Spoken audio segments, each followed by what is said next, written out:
오미크론, 알파, 베타, 델타, 감마 이렇게 알파벳 순으로 쭉 가면 15번째 알파벳이 바로 이 오미크론입니다. 중간에 뉴와 크시 두 개를 건너뛰었기 때문에 이제 변이로는 13번째 변이가 되는 건데요. 변이라고 해서 모두가 다 위협적이고 모두가 다 치명적이고 그런 건 아닙니다만 이 오미크론은 관심 단계를 건너뛰고 바로 우려 단계로 WHO가 지정했기 때문에 상당히 위협적이구나라고 우리가 그냥 예상을 할 수 있는 거예요. 그 위협적인 것 같긴 한데 정확히 얼마나 더 위협적인가는 모르기 때문에 더 두려운 건지도 모르겠습니다. 자, 오미크론 도대체 넌 누구냐? 이분과 함께 짚어보죠. 일상회복 지원위원회의 위원이시자 방역특별보좌관이죠. 가천대 의대 예방의학교실 정재훈 교수 나오셨습니다. 어서 오세요, 정 네, 교수님. 안녕하세요. 정 교수님을 자주 보면 안 되는데 네, 그렇습니다. 또 나오셨어요. 오미크론. WHO가 우려 단계로 인정한 변이가 뭐 몇 개 안 되잖아요. 한 5개? 네. 그렇죠. 오미크론은 그냥 바로 지정이 됐네요.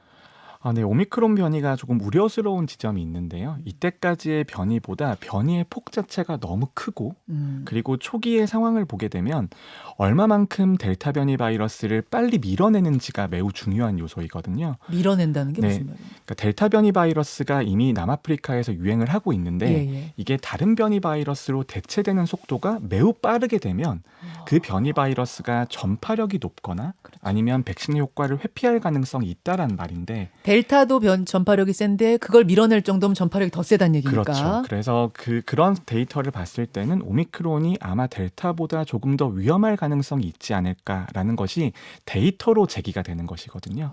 그렇기 때문에 중간에 관심 단계를 건너뛰고 우려로 네. 바로 간 것이죠. 델타 변이의 전파력도 기존 코로나19 바이러스보다 셌기 때문에 우리가 두려워했던 건데 그거보다 더 센 놈이 나타났다. 근데 전파력이 세면 보통 이제 치명률은 낮다. 전파력과 치명률은 반비례한다라는 게 뭐 기정사실이었는데 이번에도 그럴 것 같습니까? 네, 그런 것들이 가장 흔히 잘못 알려진 과학적 상식 중에 하나이고요. 그래요? 네, 바이러스의 진화의 관점에서 보면 네. 바이러스는 자신을 많이 퍼뜨리는 것이 유일한 목적이거든요. 그렇다면 전파력은 높아지는 방향으로 변하는 것은 당연합니다만 예. 그 과정에서 치명률은 높아질 수도 있고 낮아질 수도 있거든요. 어떤 이야기냐면 지금은 코로나19 바이러스는 확진자를 최대한 빠르게 찾아내서 격리하는 것이 방역 전략이거든요. 네.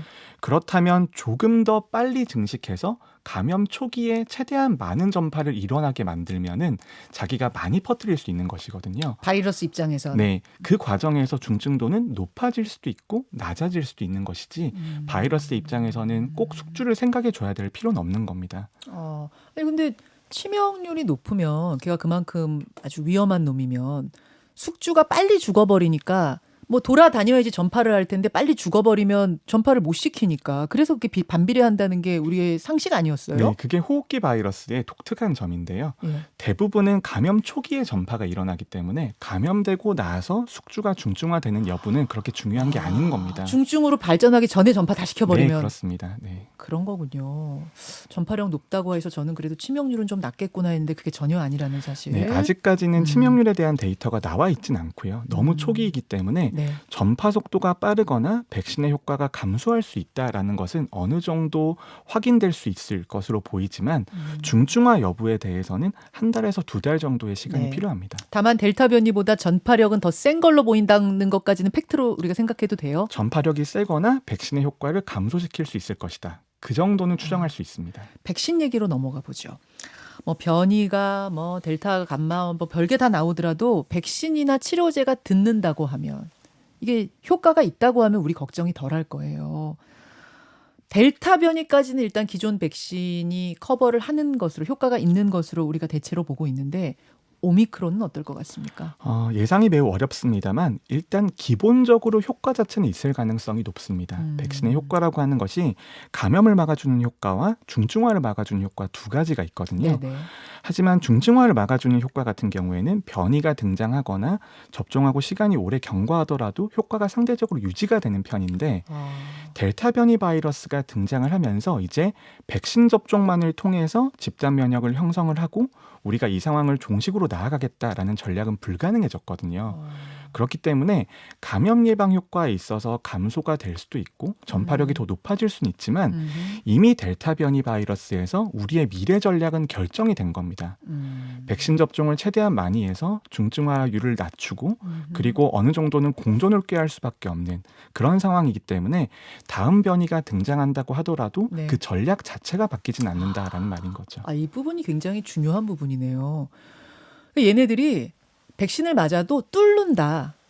이른바 돌파 감염이라고 하죠. 감염은 된다. 감염은 시킨다. 다만 중증화로 가는 것을 막아준다는 것까지는 델타를 통해서 우리가 입증을 받았다. 네, 입증이 되어 있는 것이죠. 입증이 돼 있다. 네. 오미크론도 비슷한 상황으로 갈 것이다. 오미크론 그 다음이 나와도 비슷할 것이다라고 보시는 네, 거예요. 그렇습니다만 하지만 변이가 더 지속이 되면 예. 어느 순간부터는 유의미하게 효과가 감소할 수 있겠죠. 거기서부터는 이 새로운 백신 플랫폼이 효과가 있는 겁니다. 변이가 된 그 유전자 염기 서열에 맞춰서 네. 백신을 제조해서 부스터 접종을 해주게 되면 다시 또 효과가 살아날 수 있을 것이라고도 기대를 하고 있거든요. 대응할 수 있는 수단이 없는 건 아닙니다. 우리가 이제 코로나 나왔을 때, 코로나 나오고 나서 이제 변이가 처음 등장했을 때 도대체 변이가 뭐야? 이런 거 제가 질문 많이 했었거든요, 전문가들께. 근데 그때 그렇게 말씀하셨어요. 사람의 얼굴이 있는데 이제 코가 하나이던 게 두 개가 되고 눈이 두 개이던 게 세 개가 되고 요 정도가 이제 변인데 그 차원을 넘어서서 사람이던 것이 물고기가 돼버린다든지 완전 종이 바뀌어버리는 정도가 되면 그때부터는 백신이 아예 안 듣는 다른 백신이 필요한 상황이 돼버린다. 그렇게 지금 이해하면 됩니까? 네, 변종과 변이의 차이인데요. 네. 변이는 지속되는 한 그래도 어느 정도는 대응할 수 있다라는 것이 정설입니다. 네. 그래서 오미크론도 다행히 아직은 변이의 상태이기 때문에 우리의 백신이 그래도 효과가 있다. 중증화는 막는다. 최소한 최악의 상황으로 가지 않을 것이다라는 정도는 말씀드릴 수 있는 거죠. 지금 그 전 세계가 오미크론 때문에 빗장을 다시 걸어 잠그고 있잖아요. 그럼 어쨌든 오미크론도 그냥 변이의 한 종류인데 이렇게 서둘러서 다른 변이보다 빠르게 빗장을 걸어 잠그는 이유는 역시 전파력 때문? 팬데믹에서 전 세계 많은 전문가들과 당국에서도 배우고 있는 상황이거든요. 네. 하지만 초기에 요 며칠 대응이 향후에 있어서는 정말 큰 시간을 벌어줄 수도 있고 그리고 조금 정보를 알아낼 수 있는 요 기간 동안 대응 전략을 세우고 그다음에 어떤 식으로 나아갈지를 결정하게 되면 상당히 대응할 수가 있는 그 방식이 될 수 있습니다. 그렇기 때문에 조금 더 빠르게 대응하고 있는 것이고요. 전 세계들이 특히 델타 변이 바이러스에 있어서는 네. 처음에 알파나 베타에 있어서 더 중점을 두고 방역을 진행을 해왔었는데 예. 상대적으로 델타에 대해서는 무관심한 면도 있었거든요. 맞아요. 네, 그렇기 때문에 그런 교훈을 받아들였다고 봐야 될 것 같습니다. 이건 교훈 삼아서 미리 문 닫아서 나쁠 거 없으니까 좀 선제적으로 닫자 이런 의미도 있다는 말씀. 선제적으로 며칠 닫으면은 우리가 몇 달 정도를 더 벌 수 있다. 그렇죠. 이제 그런 개념이죠. 알겠습니다. 그러니까 지나치게 오미크론에 대해서 지나치게 공포심을 갖는 것도 조금 아직은 좀 염려하신 단계인 것 같아요. 저 오미크론보다는 지금 상황이 더 심각하다고 볼 수 있습니다. 지금 상황 얘기로 가겠습니다. 오미크론 이거 뭐고 간에 지금 우리 현실 확진자가 4,000명 선을 유지하고 있어요. 전국 기준으로 보면 위중증 병상 가동률 75% 넘어섰고요. 서울은 이미 86%를 넘어선 상황. 그래서 오미크론이고 뭐고 간에 지금 이 확진자들 이 병상이 막 꽉 차가는 이 상황에서 긴급 멈춤 해야 되는 거 아니냐, 비상계획 발동해야 되는 거 아니냐 이런 얘기 나오는데 어떻게 보십니까? 방역과 의료의 관점에서 본다라면 지금 좀 쉬어가야 되는 시점이라고 생각을 합니다. 쉬어가야 되는 시점이란 말씀은 일단은 조금 멈출 필요가 있다는 말씀이세요? 네, 그렇습니다. 그 이유가 지금 단계적 일상회복을 시작을 하고 5주차에 접어들었는데요. 네. 3주차부터는 매주 확진자가 10에서 15%씩 늘어나고 있거든요. 네. 그런데 감염병이라고 하는 것은 100명 단위로 높아지는 게 아니고 배 단위로 높아지는 것이기 때문에 한 번 확진자가 늘어나는 것에 속도가 붙게 되면 그때부터는 정말 대응하기가 어렵거든요. 그렇다면 이번 주 정도에는 4,000명에서 5,000명 정도에 육박할 가능성이 있게 되고 그렇다면 중환자 병상 예비율이 더 떨어질 겁니다. 이번 주에 6,000명도 예상하세요? 네, 4,000에서 5,000명 정도까지는 나올 것으로 예상을 하고 조금 더 상황이 좋지 않으면 그것보다 많이 나올 수는 있겠죠. 하지만 우리가 지난주와 지지난주에 유행 규모를 줄이기 위한 전략은 시행된 것이 없거든요. 그렇다면 확산 추세가 그대로 간다라는 생각을 해야 되고요. 의료 대응 역량이 모자랄 가능성이 있기 때문에 지금 정도는 조금 쉬었다 가는 것을 고려해 봐야 되는 시점이 아닌가 저는 그렇게 생각합니다. 근데요, 정재훈 교수님. 이번에는 의료 전문가들 사이에서도 의견이 좀 갈리는 것 같아요. 저는 이런 경우는 이제 코로나 사태 이후 처음 보는데 늘 의료인들은 그러니까 다른 뭐 경제적인 거 고려하고 뭐 정치적인 거 고려하는 분들은 몰라도 의료인들은 늘 선제적으로 막아야 합니다. 빨리 서둘러야 됩니다. 지금 뭐 멈춰야 됩니다. 이렇게 의견이 모아지던 것이 이번에는 좀 반반 같아요. 멈추자는 분도 계시고 어떤 분들은 어차피 이 공존이 길어질 것 같은데 여기서 멈추지 말고 그냥 이렇게 하면서 가자, 쭉 가자. 네, 저는 두 가지 의견 다 일리가 있다고 생각을 하는데요. 근데 지금 방역하는 사람들도 사회 경제적인 피해를 무시할 수가 없는 상황이거든요. 예, 예. 그렇다면 사회적 거리두기를 강화해서 국민들에게 희생을 강요하게 되었을 때 이때까지 우리 사회가 소상공인과 자영업자에게 적절한 보상을 했었는가를 돌이켜보면 저희 방역하는 사람 입장에서도 다시 한번 사회적 거리두기를 높여서 대응해야 됩니다라고 말하기가 어려운 상황인 거거든요. 그러니까 그런 논리들 때문에 그리고 이때까지 사회적 거리두기에 대한 국민적인 신뢰감이라든지 네. 아니면 국가의 그 책무에 있어서는 과연 적절한 역할을 다해왔는지에 대한 의문이 있고 이게 방역 전문가에게도 의견에 영향을 줄 수 있게 된 거죠. 이제. 그래서 이제 의견이 방역 전문가들, 의료 전문가들 사이에서도 좀 갈리고 있는 상황. 근데 정재훈 교수님 개인적으로는 어떻게 보시는가 좀 궁금해요. 즉 4,000명대를 넘어서는 게 며칠 이어지고 병상 가동률이 전국 기준으로 해도 75%를 넘어서고 있는 상황인데 지난주부터 대책이 나온 거 하나도 없지 않아요? 그러니까 긴급 멈춤은 고사하고 뭐라도 좀 나와야 되는데 뭐가 이렇게 하나도 안 나옵니까?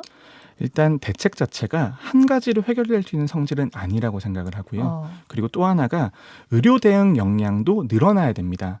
하지만 의료 대응 역량을 늘릴 수 있는데도 한계가 존재할 수밖에 없거든요. 지금 병상을 500병상 더 늘린다고 하더라도 네. 3주, 4주가 지나가면 그 병상은 다 차기 마련입니다. 그래서 의료 대응 역량을 확충하기 위한 정책들도 있어야 되고요. 유행 속도 자체를 줄이기 위한 정책들도 함께 적용이 되어야 되는 것이거든요. 네. 한 가지만으로는 방역이 이루어질 수 없는 것이고 그렇다면 장기적인 관점에서 저는 지금 절충점을 찾는 과정이라고 생각을 하는데요. 절충점을 너무 오래 찾고 있는 건 아니에요? 저는 그 사회적 거리두기가 3단계로 구성이 되어 있는데 1단계에 정말 많은 완화 조치들이 있었습니다. 그렇다면 지금 우리가 절충점을 고민을 해서 잘 찾아낸다면 2단계, 3단계는 쉽게 넘어갈 수 있을 거라고 생각을 하거든요. 그런 고민이 좀 필요한 지점이라고 생각을 하고요. 혹시 대선이 한창 진행 중이다 보니까 방역 정책 뭐 결정하는데도 좀 영향을 미치고 있는 건 아닌가 전 그 생각이 들어서 여쭸어요. 네, 저는 뭐 의료와 방역의 전문가니까 전문가적인 입장에서 의견을 말씀을 드리는 것이고요. 그 의견을 채택하고 시행하는 것은 뭐 정치와 행정 영역이겠죠. 일단은 좀 쉬어가야 된다. 일단은 멈춰야 된다는데 정 교수님은 개인적 의견. 잠깐 의료 인력과 방역 인력들에게 2주에서 3주 정도 시간을 벌어줘야 된다라는 생각은 있습니다. 만약 안 멈추면 어떤 것까지 예상해야 됩니까? 중환자 병상이 모자라게 되면 충분히 살릴 수 있는 분들도 못 살리게 되는 상황이 될 거고요. 그리고 지금 여유분을 벌어두지 않으면 앞으로도 계속 이런 상황들이 반복이 될 겁니다. 한계에서 늘려봐야 다음 주 되면 또 한계가 되는 상황들이 반복될 수밖에 없거든요. 그런 것들을 피하기 위해서라도 한 2, 3주 정도 여유를 가지는 것은 전 나쁘지 않다고 생각합니다. 알겠습니다. 여기까지 의견 들었습니다. 정재훈 교수님 고맙습니다. 네, 감사합니다. 김현정의 뉴스쇼는 청취자 여러분의 참여로 이루어집니다. 트위터, 페이스북, 레인보우 게시판, 그리고 단문 50원, 장문 100원의 유료 문자 샵 1212, 우물정 1212 통해 참여하실 수 있습니다. 김현정의 뉴스쇼, 여러분과 함께 만듭니다.